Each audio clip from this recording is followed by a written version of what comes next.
আওয়ামী লীগের স্পেসিফিক কোনো ধর্ম নেই, দলই হচ্ছে তাদের ধর্ম। তাদের রাজনৈতিক নবী শেখ মুজিবুর রহমান, ক্যাবলা ধানমন্ডি ৩২ এবং পবিত্র নগরী হচ্ছে গোপালগঞ্জ। এর বাইরে তাদের আর কোনো মানবতা কাজ করে না। জুলাই আন্দোলনের সাথে জড়িত কারেনা কায়সার গিয়েছিল ভারতে চিকিৎসা নেওয়ার জন্য। সেইখানে তিনি জুলাই আন্দোলনের সাথে বা গণ অভ্যুত্থানের সাথে জড়িত থাকার কারণে চিকিৎসার কাজেও বাধাগ্রস্ত হতে হয়েছে নানা জায়গায়।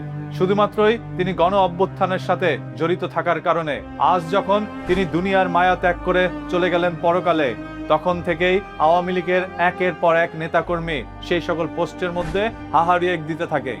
আপনারা যদি একবার একটু নজর করে তাকান তাহলে দেখতে পারবেন আওয়ামী লীগের সকল নেতাকর্মীরাই হাহারিয়ে দিচ্ছে। যার কারণেই আজ সালাউদ্দিন আম্বার ফেসবুকের মধ্যে একটি পোস্ট করে এরকম মন্তব্য করেছেন। তিনি বলেছেন তাদের দলই হচ্ছে তাদের মূলত ধর্ম এবং রাজনৈতিক নবী হচ্ছে শেখ মুজিবুর রহমান। গোপালগঞ্জ ধানমন্ডি ৩২ ছাড়া এর বাইরে তাদের আর কোনো অনুভূতি নেই। দেখেন, একটি গণ অভ্যুত্থানের কারণে পতন হয়েছে আওয়ামী লীগের। কথা ছিল বা করণীয় ছিল আওয়ামী লীগ পরিবর্তন হয়ে পুনরায় দেশের মধ্যে ফিরে আসবে। তাদের যে ভুল ছিল সেই ভুলগুলো শুধরে নিয়েই তারা আবারও রাজনীতি করবে। তবে তাদের যে ভুল হয়েছে সেটা তারা স্বীকার করতেই নারাজ। যদি তাদের ভুল তারা স্বীকার করত তাহলে আজ একজন মানুষ মরে যাওয়ার পর তাকে নিয়ে হাহারিয়ে কেবল আনন্দ উল্লাস করতে পারতেন না। সালাউদ্দিন আম্বারের পোস্টকে কেন্দ্র করেই অসংখ্য মানুষ সমালোচনা শুরু করেছে। অনেকে বলছে এই সালাউদ্দিন আম্বার হচ্ছে রাজাকার বা নব্য রাজাকারের দলে তিনি প্রতিষ্ঠিত হয়েছেন। দেখেন, সালাউদ্দিন আম্বার বয়স বেশি হলে 25 থেকে 28 হবে। এই বয়সে তাকে বানানো হয়েছে রাজাকার।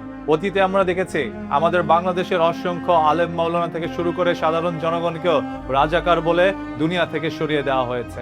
আইনের মারপেচের মাঝখানে পড়ে অসংখ্য মানুষের জীবন দিতে হয়েছে। এইগুলো আমরা ভুলবো না, কারণ ইতিহাস সবসময় মনে করিয়ে দেয় এক নতুন উদযাপনের।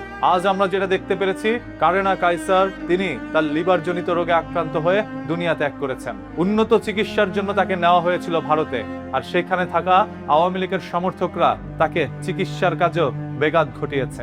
হ্যাঁ, এই সকল তথ্যগুলো আমরা সোশ্যাল মিডিয়া থেকে পেয়েছি। একের পর এক মানুষ অভিযোগও করে যাচ্ছে এই বিষয়ের উপরে। একজন মানুষ দুনিয়া ত্যাগ করার পর তাকে নিয়ে কখনোই আনন্দ উল্লাস করা যায় না, সে যেই ধর্মেরই হোক না কেন। আজ আপনারা যারা যারা হাহারিয়ে দিচ্ছেন এর মধ্যে অধিকাংশই কখনোই আওয়ামী লীগ থেকে সুযোগ সুবিধা পাননি। শুধুমাত্র আওয়ামী লীগ করার কারণে আজ আপনার বাড়িঘর ছেড়ে, আত্মীয় স্বজন ছেড়ে থাকতে হচ্ছে প্রবাসের মাটিতে। অনেকেই এখন পর্যন্ত লুকিয়ে আছেন।